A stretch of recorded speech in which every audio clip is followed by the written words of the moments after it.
All right, third grade on quarter 2 sheet number 13. It says identify geometric shapes and create a work of art using them. Geometric shapes are oval, circle, triangle, square, rectangle, diamond. So I have put together a little baggie here that has some of those shapes in it.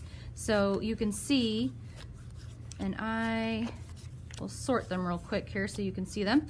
And I put 2 of each in the baggie so that if your table has one, then you can obviously share it with someone else there.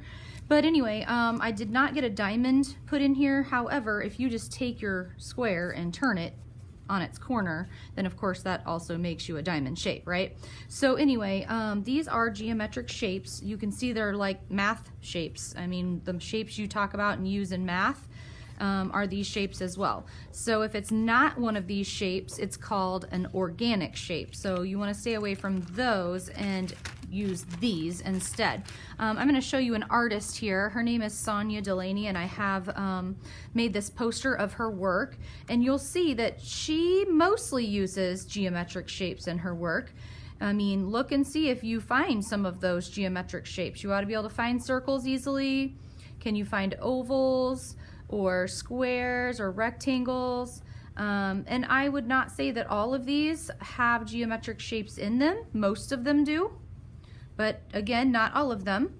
And so you just kind of have to look and figure out for yourself which one would work for geometric shapes and which ones would not. You can mostly see circles in this one, so I would consider this one mostly geometric shapes. But then there's one up here that kind of has these swipes of rectangles, but the edges are not actually straight. So I don't know that I would consider that a geometric shape. So you kind of have to be careful about what kind of art you want to make with geometric shapes, rather than just putting any shapes down and not really having a geometric shape in there. She obviously was a very good artist at playing with these types of shapes, and so that's why I pulled her out to kind of show her to you today.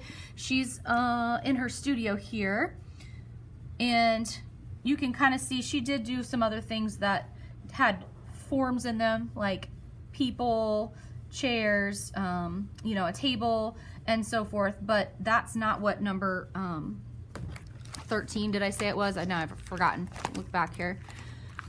That's not what number 13 says. It says to identify the geometric shapes and create a work of art using them. So the one in the book I thought was kind of cool because they just took the shapes and overlapped them a bunch of times and then colored them all in different colors. Each part of the shape, if it had a line through it or something like this triangle, the corner is yellow, but then the middle's green because of the rectangle and the circle that are overlapping it. Now, do you have to do it that way? No. How could you use geometric shapes to create a work of art? That is up to you, but this at least gives you an idea if you do not have your own idea. So give it a try.